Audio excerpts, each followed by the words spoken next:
Hello there. Welcome to Just the Discs. We talk about Blu-rays here, physical media, 4Ks, and movies that I am very passionate about. And so with this episode, we are going to talk about one that is big, really big for me. And it's already had a Blu-ray release, but now it's got a 4K release from Criterion, which I'm very excited about, and which is just one of those releases that I've just kind of been waiting for a long, long time. And it's just a movie that, to me, continues to get better every time I see it. And it's a movie that I think at first perplexed me, but has since just become an absolute all-timer. And perplexed, I don't mean to sound like I was totally confused by it, but I didn't fully get the ending of the film. Anyway, I'm talking about Night Moves, Arthur Penn's film Night Moves, starring, of course, the great, late Gene Hackman. And this movie, just an all-timer. A great performance from Gene Hackman in one of his Harry roles. He, of course, plays Harry Call in The Conversation. He plays Harry Mosby, private investigator. In this one, he's an ex-football player. And he is... I don't want to say he's like going through a midlife thing, but there's a little bit of that in there. And maybe that's part of why I always responded to this. But he is dealing with a world that he's sort of created for himself based on the ideas of private investigator movies and novels and characters. There's a great story he has in the movie about how he... So it has to do with his dad. I don't want to give away the actual story because it's a good story and the way he tells it is very telling in terms of character. But it also sets up the idea that he has certain paradigms in his head about how being a private investigator works. You follow the clues, you solve the case closed. But life isn't like that, and mysteries and crimes aren't like that. And so this story is kind of about him coming to terms with that realization, that things don't always make sense, even if you follow the clues properly. And that's one of the things I love about this as a neo-noir. It is just really a fascinating movie, and one that, like I said, I've liked for a long time. Arthur Penn, of course, director of things like Bonnie and Clyde and Mickey 1, which I still think is a really interesting early effort from him. But yeah, this is my favorite of all his stuff. And Criterion site says, Arthur Penn's haunting neo-noir reimagines the hard-boiled detective film for the disillusioned, paranoid 1970s. In one of his greatest performances, Gene Hackman oozes world-weary cynicism as a private investigator whose search for an actress's missing daughter, the daughter is played by very young Melanie Griffith, leads him from the Hollywood Hills to the Florida Keys, where he's pulled into a sordid family drama and a sinister conspiracy he can hardly grasp. Bolstered by Alan Sharp's genre-scrambling script and Dede Allen's elliptical editing, the daringly labyrinthine Night Moves is a defining work of post-Watergate cinema, a silent scream of existential dread and moral decay, whose legend has only grown with time. That's a great synopsis. So this is just, like I said, one of the great neo-noirs for me, one of the great Gene Hackman performances. Either one of those things would make it worthwhile, but to have both things in one movie really means it's something special. This is a new 4K digital restoration. Of course, included here is a 4K UHD disc with the film presented in Dolby Vision HDR and one Blu-ray with special features. So you get both, and then you get a booklet, which I'll go through in just a second. It's got a new audio commentary with Matthew Asprey Gear, author of Mosby Confidential, which is a book all about this movie, and one that's been on my list to get forever. And hearing this commentary has made me go, why in the heck have I not picked up that book already? I need to, because he does such a great job with the commentary and talking about some of the differences between the approach to the story that Alan Sharp, the screenwriter, wanted versus what Arthur Penn wanted, and how there's kind of a butting of heads a little bit creatively. And I think he said something like neither were fully satisfied with the movie, but I find that fascinating because I do think the movie's pretty great. So it's always interesting when artistically some forces behind the scenes grapple with how to approach a thing and then end up feeling unsatisfied in the final product, and yet we as the viewers don't feel that. I mean, we don't know what it could have been. We know what it is, and we like what it is. So anyway, there's a new audio interview here with actress Jennifer Warren, who is really great in this, and this was the first time I was aware of her, and I would go on to see her in a bunch of other 70s films, 80s films. Just a great actor.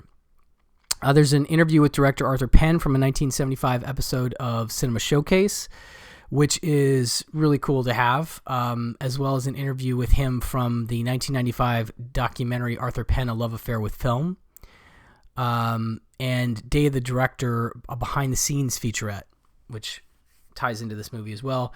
Plus, there's an essay by film critic Mark Harris, which I'm going to just briefly...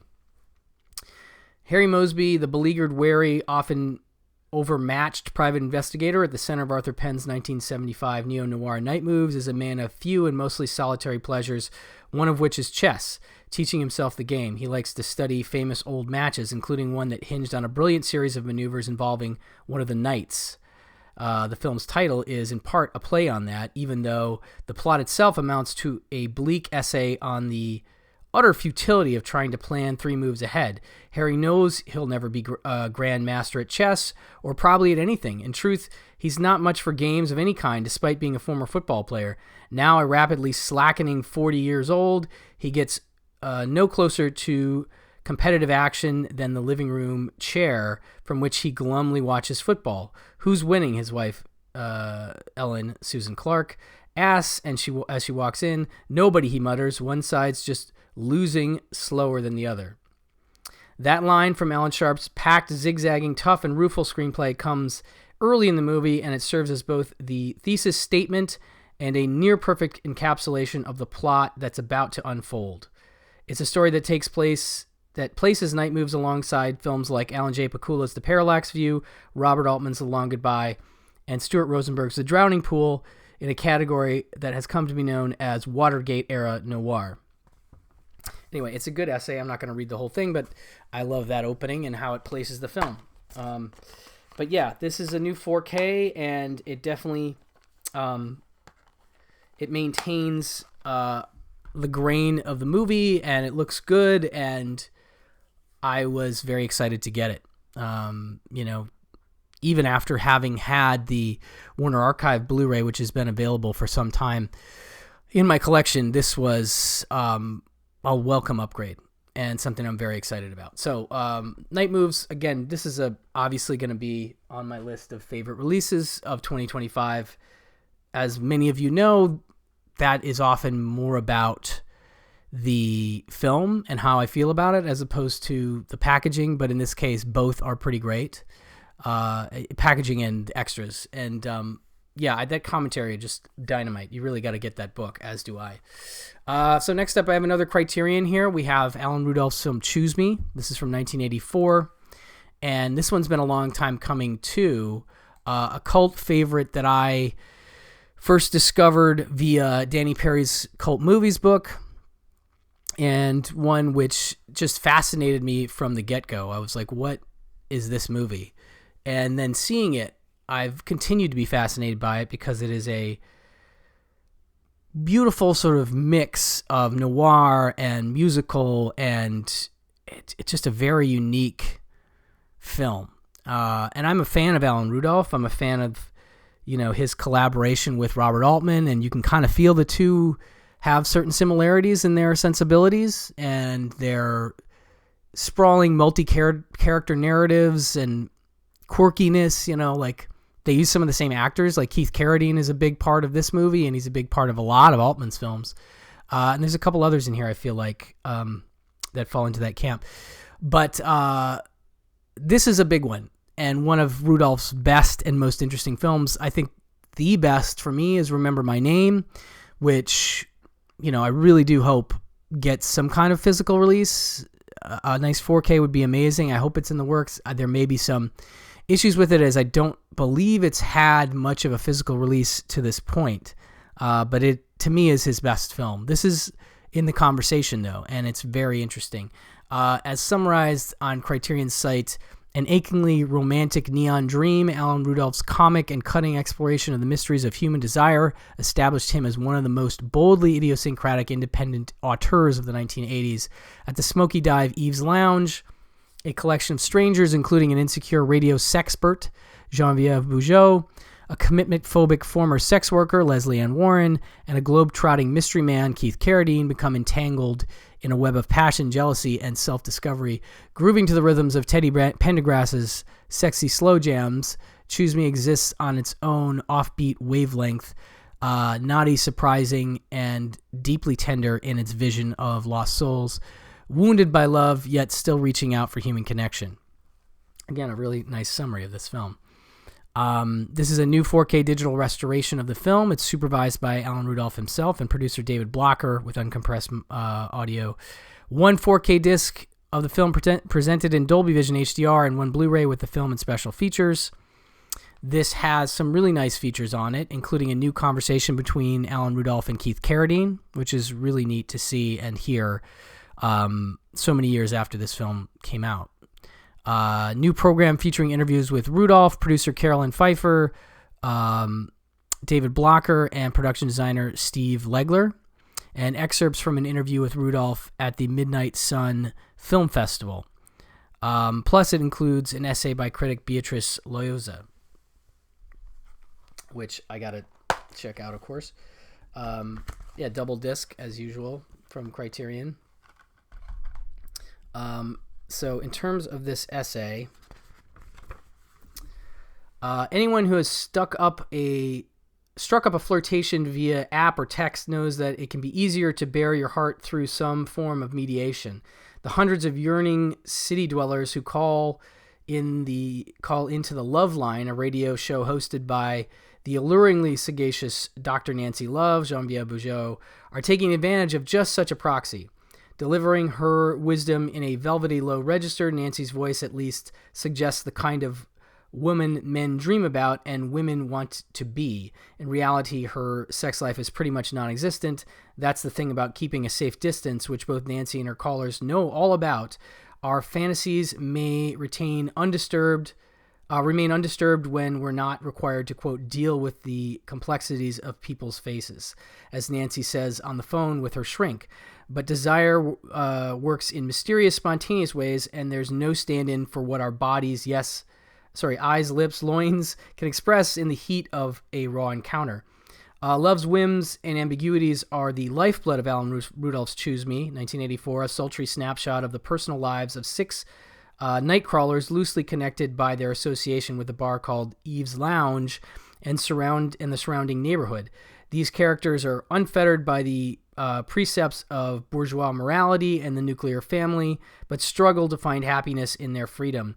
From the opening sequence, in which the camera zooms out from Eve's glowing purple signage and then lowers into a crowd of undulating urbanities cruising the streets, lighting one another's cigarettes, shimmying to the sound of R&B legend Teddy Pendergrass's baritone, the film announces both its choreographed artifice and its fickle vision of romance in its slick theatricality. Choose Me gestures back to the movie worlds of classic Hollywood's brooding bachelors and lonely dames. Lovers come and go here too, but these trysts aren't meaningless. Real emotions, true love, even always poke through the glossy surface. Yeah, it's a great essay, definitely worth reading. It's weird that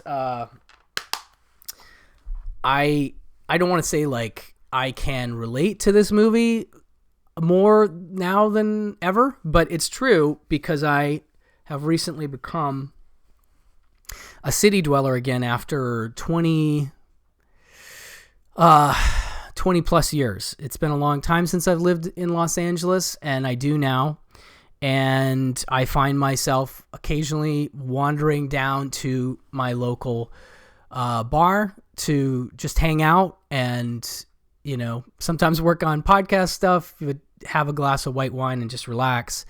So I'm encountering a social strata that I have not been a part of for a really long time. And to be honest, I was never really that much a part of because I always hated to have to drive to bars. And now because I live in a neighborhood that's very walkable, I can do such things quite easily with the access I have.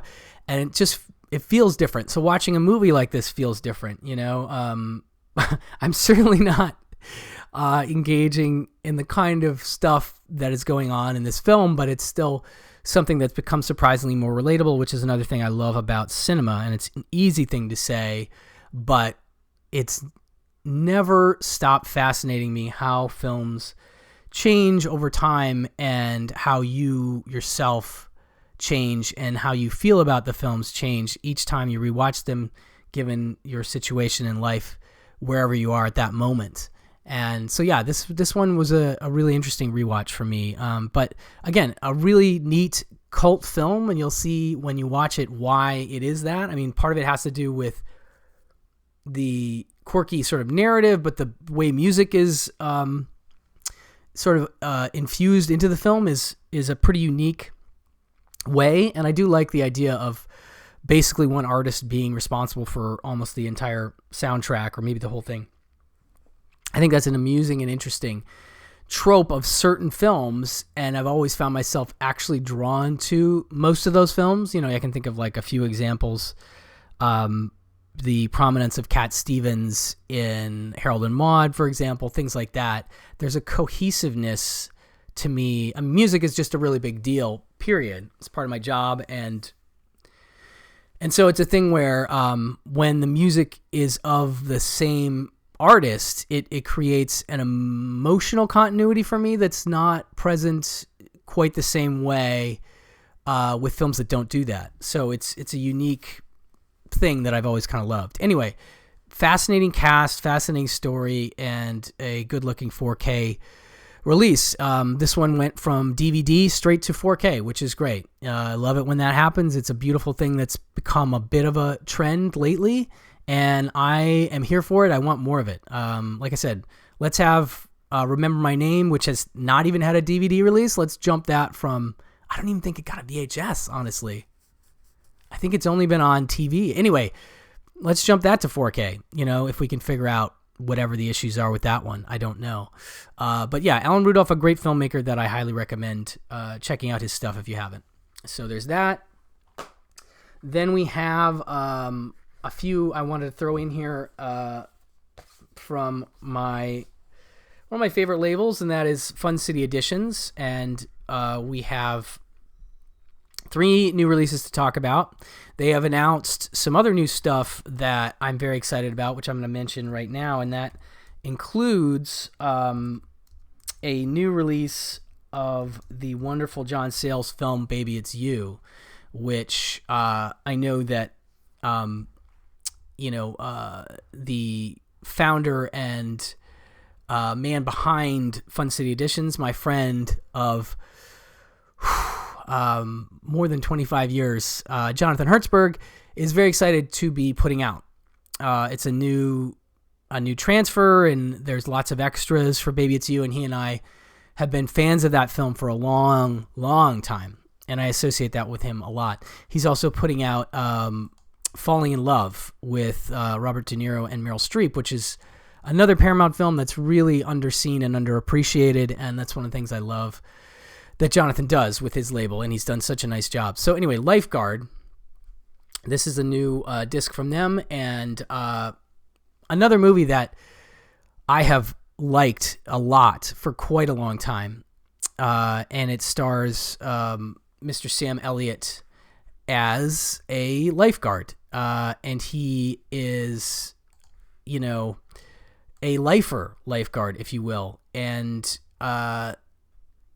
it's one of those movies that is a wonderful 70s character piece. And just an amazing performance from Mr.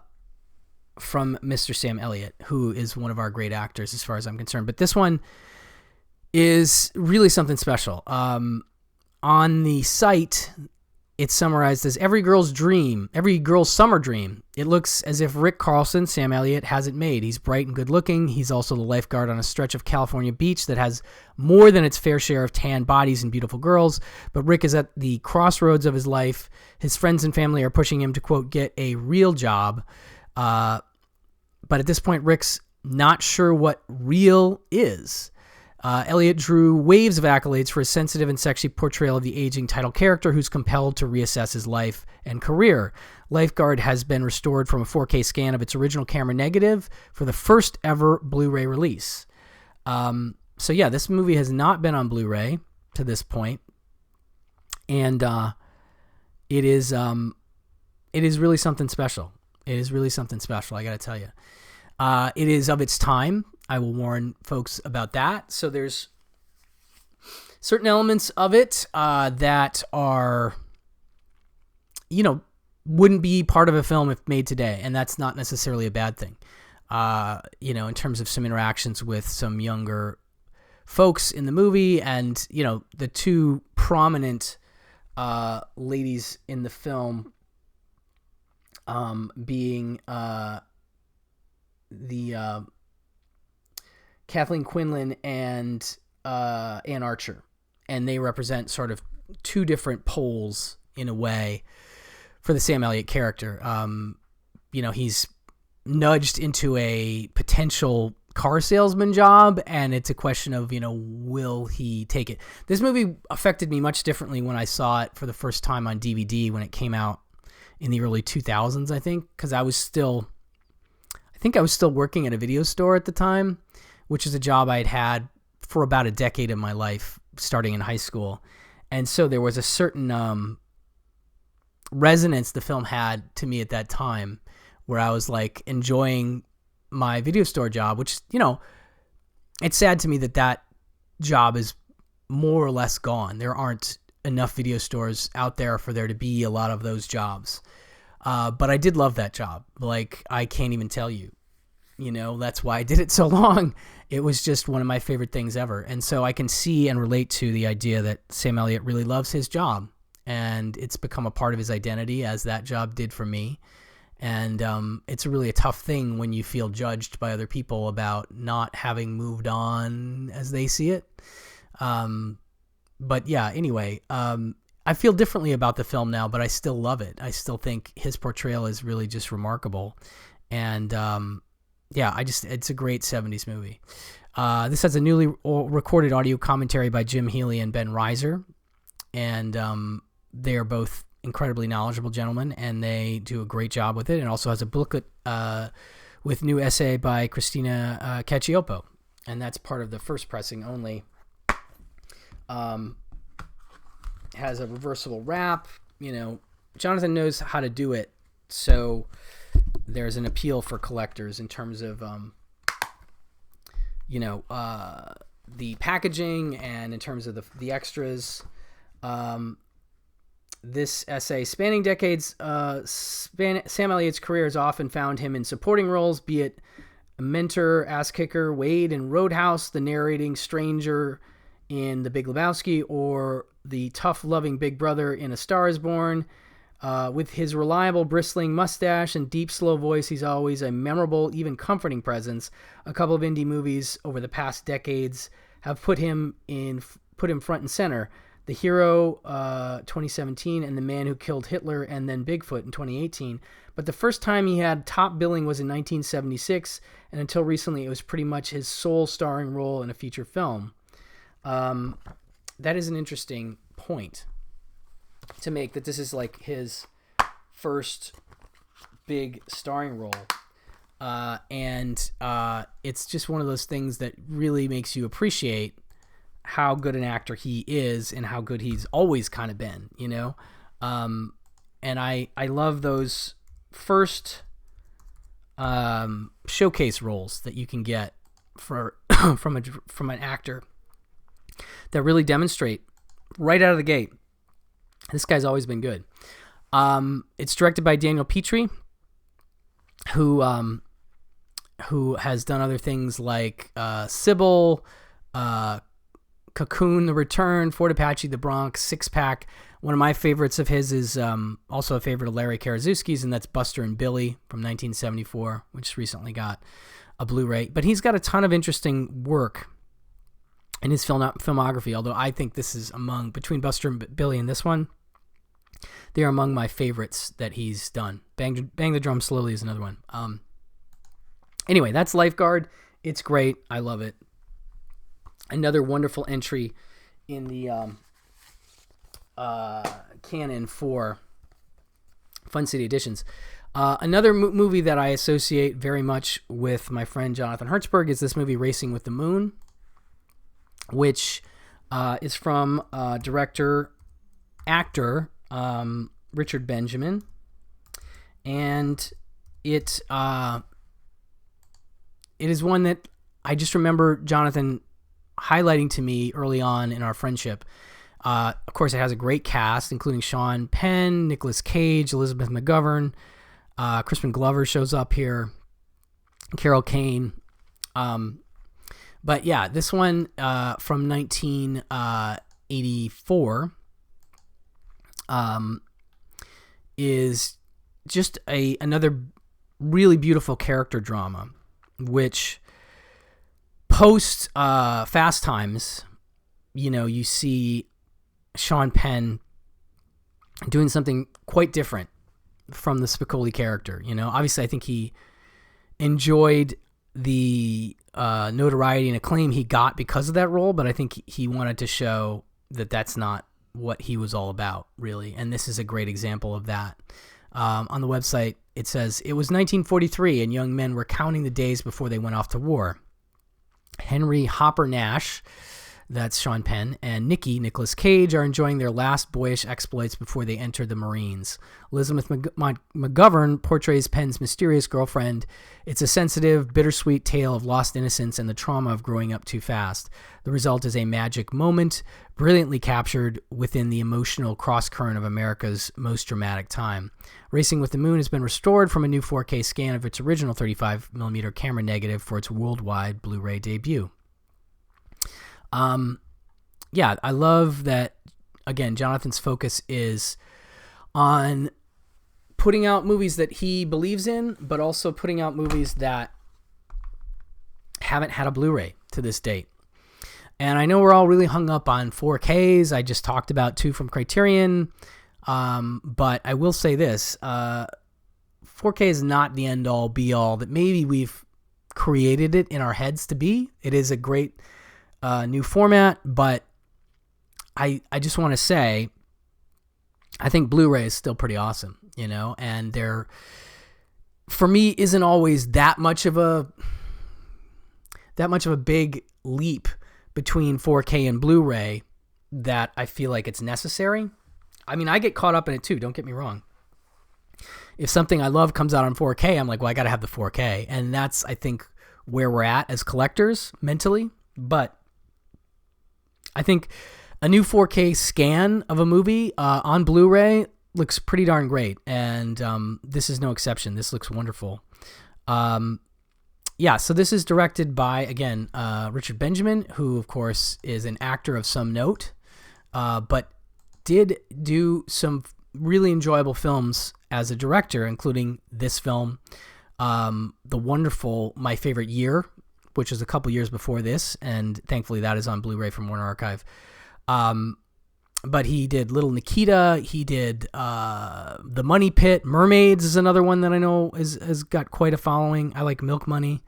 So he's quite an accomplished director, and if you look at even just My Favorite Year and Racing with the Moon, I think you'll see that he really had a special voice in terms of finding, unique material and material that has both comedic and dramatic elements. And he was able to, because he's an actor or not, really get some great performances out of his casts.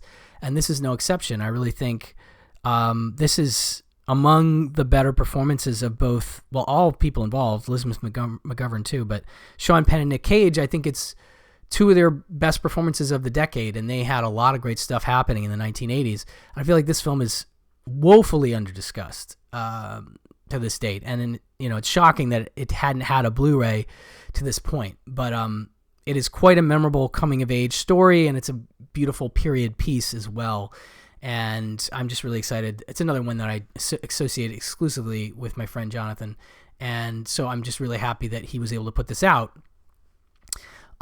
So this, of course, also has a double-sided wrap, again, which is part of the collectability of these things. A newly recorded audio commentary with my friend Bill Ackerman and Mariah E. Gates, wonderful author and film scholar of note. And that's a great track, and they were perfectly suited to talk about this movie. I really enjoyed that. Booklet with a new essay by Walter Chow is also part of this. I'll read some of that. An archival making of featurette, and then we also have the archival audio commentary by director Richard Benjamin himself, which was part of the Paramount Blu-ray, which came out probably 20 plus years ago now. The first time we see him, he's walking next to railroad tracks along a remote stretch in the woods somewhere. By his clothes and his haircut, we know it's the 1940s. And by the way, he juts out his chin like a dime store palooka and carries himself like a live wire. We know he's at the halcyon time in his life when he's indestructible and everything is good, exciting, and still in front of him. The first time he sees her, she's windswept on a bluff by the seaside, dancing by herself, smiling a secret smile. She doesn't know he sees her. She doesn't know he's fallen in love with her. And this little peek at her freshness, uncomplicated by the knowledge she's being observed, is all it took for him to wrap his heart in a bow and give it away. Richard Benjamin's Racing with the Moon is a young romance, first before and behind the camera as a tetchy hopper and gentle caddy, along with the actors who play them, Sean Penn and Elizabeth McGovern, fall into one another's arms. In an interview in 2022, McGovern says, We were only in our early 20s. In the beginning, it was fun, but it was so exhausting. I couldn't sustain it. Their chemistry is real. In other words, unforced and so intense, burning so blindingly hot, it's almost palpable, shimmering around them like heat rises from a desert highway. That's really well said. And something I forgot to mention is just how much the chemistry can be felt in the film, which is not to be underrated and another reason to watch it. But yeah, highly recommended. I think the slipcovers of LIFEGUARD and Racing with the Moon might still be available through Diabolic, and or if you want to, I highly recommend FunCityEditions.com. That's how you can get these slipcovers. That's the way to go, really, ultimately. But there is a deal with Diabolic. All right, lastly, we have something wonderful also here. This is called Welcome to Fun City, and this is the first trailer compilation that Fun City has put together, and it is fantastic. And this is meant in no way to disqualify my comments. I actually do have a couple commentaries on these trailers, and I'm not talking about my commentaries, but there are some really great people involved in the commentaries on these trailers, and the trailers themselves are unique and not often the ones you're used to seeing online. And they are, well, I'll read the little collection, the little synopsis here. This 2-disc collection of some 200 theatrical trailers, TV spots, and radio spots sourced entirely from fresh scans of original film and audio materials. Just let that sink in for a second. Fresh scans. All this stuff was freshly scanned. It's not just ripped from YouTube. There's a lot of care taken in putting this together, and I think that's something to be noted. Is a first of its kind document of New York, as it's appeared on film during the Fun City era. Each trailer and TV spot is accompanied by a unique optional audio commentary track from a varied roster of esteemed film journalists, programmers, academics, historians, podcasters, industry professionals, and filmmakers. It's quite a list, folks. It is quite a list. And in fact, I love this slipcover, by the way. Let me just look at the booklet about who is thanked in this booklet, because it's a lot of folks. Okay. Let's see here. Okay. Not all these people are involved in commentaries, but hold on a second. Isn't there I love this booklet too. And I love trailers, period. I mean, I just think trailers are a fascinating part of the medium of film that I've loved for many years. Here we go. Okay, booklet with a new essay by Joseph A. Berger, newly recorded audio commentaries by Bill Ackerman, Jason Bailey, Margaret Barton-Fumo, Mitchell Beaupre, Brian Belovarak, Joe Berger, Christina Cacioppo, Clyde Foley, Michael Gillio, Kelly Goodner, Ned Hastings, Jim Healy, Pat Healy, Jim Hemphill, Jonathan Hertzberg himself, Mark Hoyk, Mike Hunchback, Jeff Canoe, Larry Karaszewski, Glenn Kenny, Mike Kenny, Scott Lucas, Josh Miller, Chris O'Neill, Chris Pajali, Sean Price Williams, Dino Proserpio, Ben Reiser, Frank Sancho Padre, Brian Sauer, Madeline Sutton, Bill Tech, and Travis Woods. It's a lot of folks and a lot of people doing multiple commentaries, and they are all really enjoyable. And as not just a testament to New York City, but just as a really great educational tool, I just really loved putting this on, and it's broken down in a great way. It's broken down by decade, if I recall, and so you can look at a group of, I think, 60s, 70s, 80s trailers and watch them through all the way through with commentaries if you want, or without. It's another one that's great to put on at a party, even just silently to have going, because the trailers are all interesting and unique, and again, clearly assembled with care. And for me, again, I don't want to disqualify myself because I'm involved, but just forget that for a moment. I really do think this is one of the best trailer compilations I've ever seen, full stop. And there's been a lot of these done over the years, and I just think this one is really special, really stands out to me as a wonderful experience, both to just see the trailers themselves and what was obviously, the amount of work that went into scanning all this stuff and tracking down all the elements that can be felt in this as well. But then on top of that, all these commentaries, and having to sum things up in short bursts. It's just really interesting to hear the different styles and takes of all these different people and the different bits and pieces they bring to each track. It's really wonderful. I can't recommend it enough. It's not surprisingly going to be on my list of favorite releases of 2025. I just think it's fantastic. So big recommend for Welcome to Fun City, this 2-disc set. So that will do it for this round of stuff. Some great releases from Criterion and from Fun City Editions, two labels that I think are doing really wonderful work at the moment, and I'll continue to do so. So anyway, thank you for listening, and I will talk to you soon. Bye-bye.